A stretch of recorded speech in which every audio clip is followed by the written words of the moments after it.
여러분 안녕하십니까. 방금 날이 바뀌어서 4월 17일 새벽이 됐습니다. 이제는 책입니다. 어제 문정부 마지막 총리로 김부겸 전 의원이 지명됐습니다. 이 정부에서 국회의원도 하고 행안부 장관에다가 국무총리까지 하는 셈입니다. 그는 기자들에게 남은 1년 과제는 일자리와 경제라면서 협치에 노력하겠다고 말했습니다.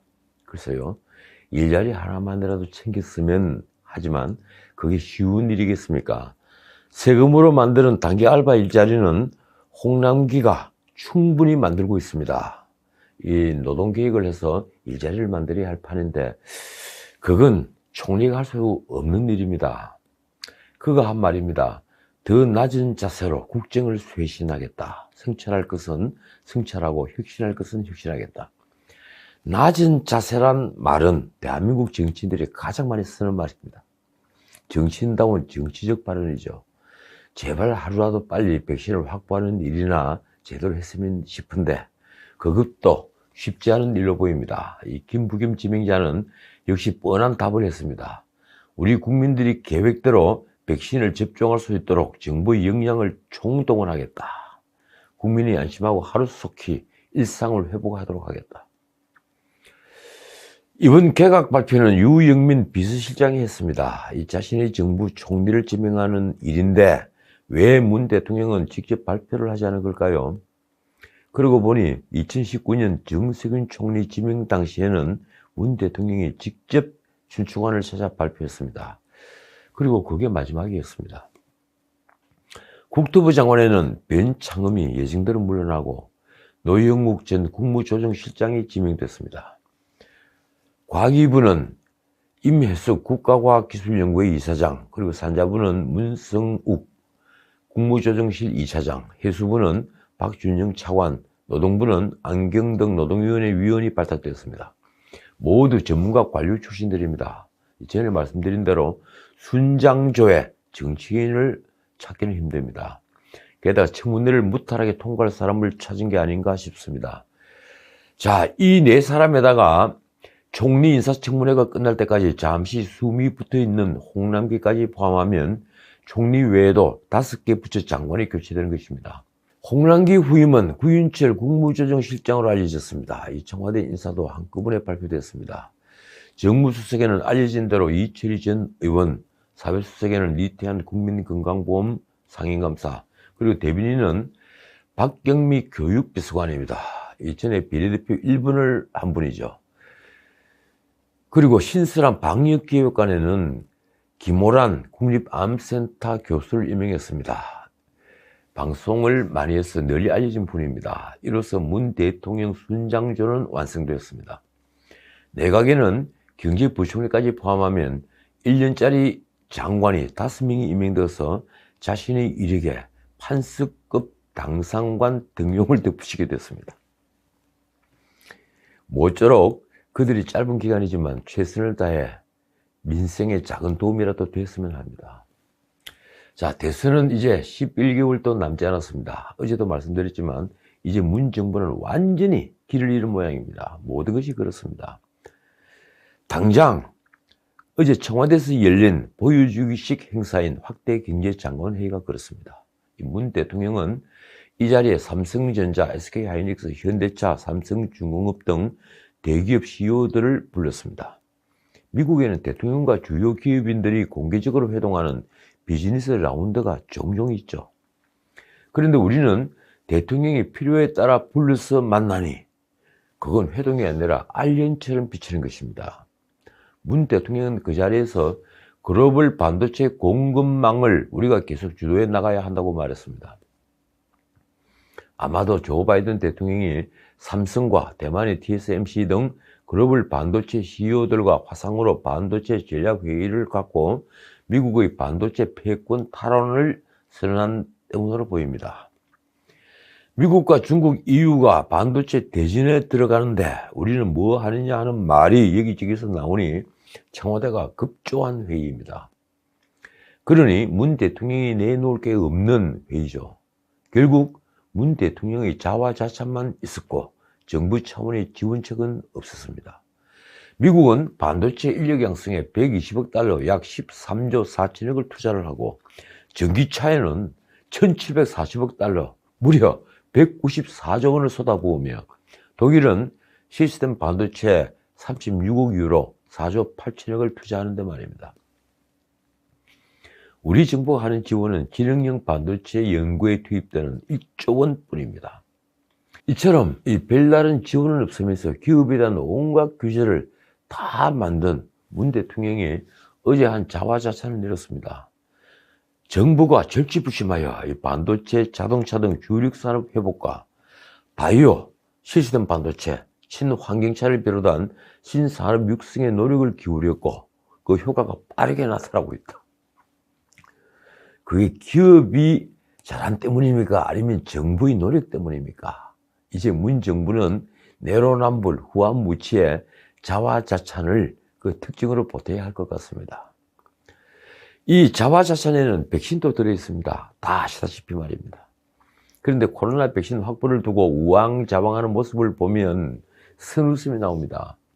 어제는 정부 백신 도입 총괄 팀장이 느닷없이 국내 제약사 중에 한 곳이 해외에서 승인받은 백신을 생산하는 구체적인 계약을 진행하고 있다며 위탁 생산 계약이 체결되면 8월부터 대량 생산을 시작할 것으로 보인다고 발표했습니다.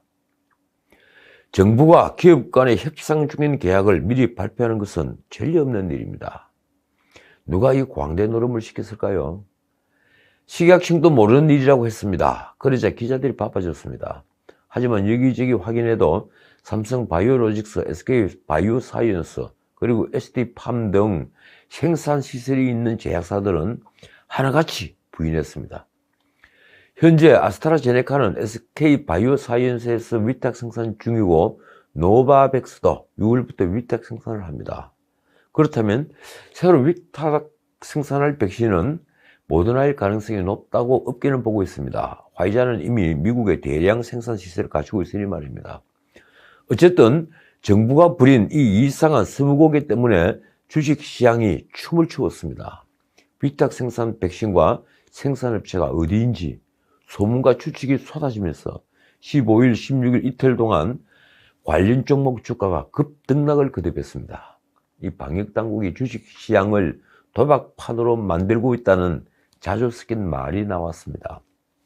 한번 살펴볼까요? 어제는 16일 주식시장 개장 전에 백신이 러시아 스푸트니크 V이고 위탁 생산업체는 휴온스라는 소문이 돌았습니다. 휴온스 글로벌이라는 회사가 스푸트니크 V 백신 기술을 이전받아서 8월부터 시범 생산에 들어갈 것이라고 발표를 했기 때문입니다. 그러나 곧 해프닝으로 끝났습니다. 손영래 중앙사고수습본부 반장이 전날 정부가 언급한 백신은 스푸트니크 V가 아니라고 부인을 했기 때문입니다. 녹십자와 ST팜 주가도 10% 넘게 등락을 했습니다. 백신 수급이 아무리 다급해도 정부는 계약도 안 했는데 왜 이런 발표를 했을까요? 손영래 반장의 말이 기가 막힙니다. 정부의 노력을 알리고 국민의 불안감을 줄이기 위해 전날과 같은 안내를 한 것이다. 그게 안내입니까? 희망 고문이지. 아마도 백신 확보가 계속 차질을 빚자 정부가 위탁 생산 협상 중인 사안을 일찍 발표한 것 같은데 이 때문에 일이 꼬이지 않기를 바랄 뿐입니다. 그만큼 백신 확보는 지금 문 정부에게 절체절명의 과제가 되고 있습니다. 이 작년 2분기부터 백신 계약을 서둔 나라는 곧 코로나에서 해방되어 경제도 정상 궤도에 오르겠지만 자칫 우리는 올해를 넘겼어도 여전히 마스크를 쓰고 사회적 거리두기를 할 판이니 문 정부로서는 여간 난감한 일이 아닌 것입니다. 이제 지켜보는 신문이 일면 헤드라인으로 충고를 할 정도가 됐습니다. 어제 조선일보 일면 헤드라인이 이렇습니다. 민관 네트워크 총동원 바이든을 움직여라. 화이자와 모더나가 모두 미국 백신이니 정치적 연줄로 해결을 해보자는 것입니다. 언론은 벌써부터 5월 말로 예정된 한미 정상회담을 기대하고 있습니다. 어쨌든 대선 11개월 전 대중의 마음은 문 정부를 떠났습니다. 어제 갤럽이 발표한 여론조사는 내년 대선에는 정권 교체를 원하는 국민이 절반 이상인 것으로 나타났습니다. 4월 13일부터 15일까지 사흘간 조사한 결과인데 여당 후보 당선이 34%, 그리고 야당 후보 당선이 55%로 격차는 21%나 됩니다. 대선 승부 열쇠를 쥐고 있는 중도층에서는 그 차이가 더 벌어졌습니다. 정권 교체를 원하는 사람들이 66%, 그리고 정권 유지를 원하는 사람이 24%로 격차는 무려 44%포인트입니다. 정권 교체를 바라는 민심이 정권 유지를 바라는 민심의 3배인 것입니다. 중도층의 지지가 여당을 완전히 떠난 것이죠. 지역별로는 정권 유지 57%를 기록한 광주, 전라를 제외한 전 지역과 전 연령층에서 정권 교체를 원했습니다. 대선 후보 지지율은 윤석열 25%, 이재명 24%로 양강 구도를 보였습니다. 이낙연은 5%로 안철수 4%, 홍준표 2%와 함께 군소 후보로 추락했습니다. 정당 지지도도 바뀌었습니다. 갤럽에서는 처음으로 국민의힘이 34%를 받아 30%를 얻은 민주당을 앞섰습니다. 자, 오늘은 지금부터 남의 글을 좀 빌리겠습니다. 동아일보 이기용 대기자의 칼럼입니다. 필패자초하는 여, 천운 거듭차는 야. 이런 제목의 칼럼에는 그냥 흘러보내기 아쉬운 전국을 찌르는 글이 있습니다. 그 중에 하나가 이 글입니다. 입만 열면 우리가 잘해서 이긴 게 아니다 라고 하는데 설령 진심이라고 해도 그 말 자체가 부정확한 표현이다. 우리가 망쳤는데도 운이 좋아 이겼다가 정확하다. 칼럼은 송은석 사건이 하루 전에만 터졌다면 수십만 표가 빠졌을 것이라면서 수십 년 직장 생활 동안 부하 직원이 정강이를 차는 사람을 본 적이 있는지 묻고 있습니다. 저 역시 이 방송에서 제명을 강하게 주장했죠. 야당의 대응은 이렇습니다. 당연히 사건 발생 직후 제명론이 나왔어야 하는데 원내대표는 닷새라 지났어야 하나만한 코멘트를 내놓았다. 그리고 이런 글도 있습니다. 아직도 영향력을 행사해 보려고 욕심내는 올드보이들은 이해찬의 행보가 민주당의 확장성에 끼치는 부정적 효과에 자신을 대입시켜 봐야 한다. 그러면서 이렇게 덧붙였습니다. 만약 홍준표가 복당하고 황교안, 김무성유의 인물들이 다시 뉴스를 타면 애써 넓혀온 외연이 모래성처럼 무너지고 말 것이다. 정말 무서운 말입니다. 맨 처음 글은 서울 부산시장 보궐선거 대승이 문정부 실정의 반사효과인 것을 밝힌 것입니다. 지난 월요일에 발표된 한국리서치 등 여론조사기관 4곳이 공동조사한 국민의힘이 지난 보궐선거에서 이긴 이유를 묻는 조사에 국민의힘의 정책이나 공약이 좋았어가 불과 3%, 후보가 좋았어가 3%, 그리고 국민의힘이 정당 활동을 잘 해서는 1%였습니다. 그러니까 야당이 잘해서 이겼다는 응답은 다 합쳐서 7%밖에 되지 않았습니다. 반면 민주당이 잘못했으라는 응답은 61%, 그리고 전임 시장의 잘못에 대한 심판이라고 응답한 사람은 18%였습니다. 그 둘을 합하면 무려 79%입니다. 그러니까 이기용 대기자의 칼럼처럼 지난 선거는 국민의힘이 망쳤는데도 이긴 선거입니다. 그 집권 여당의 잘못도 주택부동산 등 정책 능력이 43%, 그리고 잘못을 인정하지 않는 태도가 18%, 일방적인 정책 추진이 15%입니다. 이를 바꿔 말하면 민주당이 부동산 정책을 비롯해 정책 개선을 한다면 언제든 다시 여야는 박빙이 될 수 있다는 말입니다. 두 번째 글은 국민의힘이 아직도 제정신을 차리지 못하고 있다는 내용입니다. 송은석 의원에게는 안 된 말이지만 국민의힘이 대한 세력이 되려면 아픈 손가락을 잘라낼 줄 알아야 합니다. 송은석 사건은 이른바 갑질 사건입니다. 그런데도 국민의힘은 송은석 폭행 사건을 모른 채 했습니다. 그 패기만만한 초선들은 다 어디 갔습니까? 논란이 될 문장은 마지막 글입니다. 이 칼럼은 홍준표, 황교안, 김무성을 딱 찍어서 거론했습니다. 그 중에 홍준표 의원은 아직 복당이 안 된 분입니다. 황교안은 총선 참패의 원인을 혼자 다 뒤집어쓰고 물러났으며 김무성은 지난 총선에서 호남 출마 길까지 막힌 채 박근혜 전 대통령 탄핵의 책임을 뒤집어쓴 셈이 됐습니다. 지금은 불출마했거나 낙선한 의원들 모이면 마포 포럼을 하면서 뒷방 늙은이가 되지 않으려고 무척 애를 쓰고 있습니다. 왜 굳이 그 세 사람일까요? 한 사람은 차기 대선을 여전히 노리고 있습니다. 그리고 김무성, 황교안 두 분도 언제 다시 대중의 마음을 얻을지 모릅니다. 또 그분들이 할 역할이 일정 부분 남아있는 것도 사실입니다.